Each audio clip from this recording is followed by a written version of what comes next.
देवा तुम्ही अक्षरशः आमची मन अक्षरशः झंझाळून सोडली.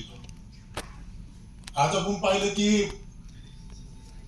हे या ठिकाणी जे बसलेलं आहे हे सर्व मंडळी आणि इथे समोर बसली आमची सगळी ज्येष्ठ मंडळी अक्षरशः नव्या पिढीला मी सांगू इच्छितो रॉकेल काय असतं, रॉकेलचा दिवा काय असतो यामध्ये शिकलेली ही पिढी आहे. आणि खऱ्या अर्थाने त्या रॉकेलच्या दिव्यामध्ये शिकले, इतके मोठे झाले आणि त्यातून हा अहमदनगर जिल्हा मराठांचा जिल्हा मराठा विद्यापीठ समाज संस्था या ठिकाणी उभी राहील. यात आम्ही या रॉकेलचे दिवस शिकणारे आमचे खानदेशी सारखे माणसं यांचं खऱ्या अर्थाने योगदान आहे असं मी या ठिकाणी मानतो. आणि अशीच प्रेरणा आणि पाठबळ आपल्या सर्वांचं आपल्याला मिळावं.